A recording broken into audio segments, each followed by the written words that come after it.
Hi, Michelle. How are you? One day away from a new year almost. Exactly. I'm so excited. Yes, and thank you for having me today. Okay, so there are many ways to boost your metabolism with exercise. Now, maybe you could define what metabolism actually means and is. Exactly. That's exactly what we want to do. It refers to all the physical and chemical processes in the body that convert or use energy. So your metabolism is responsible for your breathing, for blood circulation, for digesting food, contracting muscles. So when we talk about the resting metabolic rate, that is as you sit all day, as we sit all day, there's, we talk about sitting is the new smoking. Even the sitting, though, you are still burning calories. We all have a resting metabolic rate, meaning if we did nothing, our body is still burning calories, but that's just for the process of staying alive. Right. So, you mean you're actually burning calories when you're doing sure. nothing? Of course you are. Okay, that's how because that's how our system is. As we may appear inactive, there's lots of stuff going on, but that's just, if you will, your the bare basics, right? We always want to go above that. So boosting your metabolism with exercise is doing things that are regular and doing things that are different and intense. So, for example, when we talk about interval training, things like that, you'll get a nice little boost or a nice little jolt. Having more muscle on your body than fat. So if you're sitting here as a faithful exerciser, as you are, guess what? You're burning up to maybe 50 calories more if you've got more muscle on you than if you were more composed of fat. So you want your muscles to be always working, and they're more metabolically active.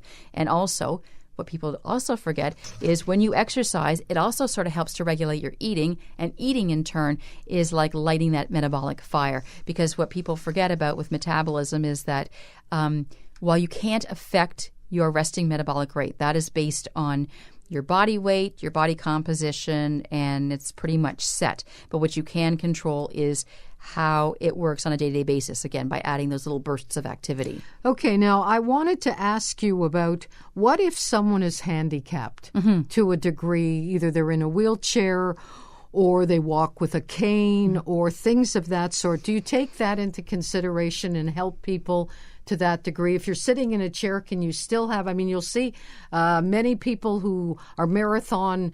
My nephew has lost a leg and he's Olympiad and everything. Paralympic.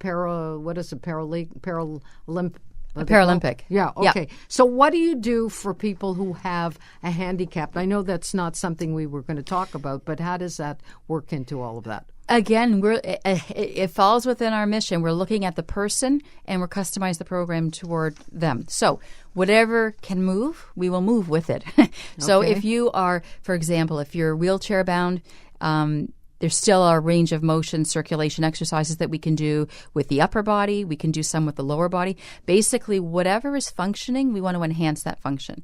If something is not functioning, to be clear, there may be things we cannot do, right. But what we can do is there's a lot of things just to, there's isometric contractions that we can do. There's, again, range of motion. There's activities that you can do in any position. I don't care whether you're lying down, sitting, and again, if you want to bring up the example of being handicapped, again, if you know, I don't know what you call not everyone would consider that a handicap, right? Because you look at someone like Rick Hansen. That's what exactly he started who I with. Meant.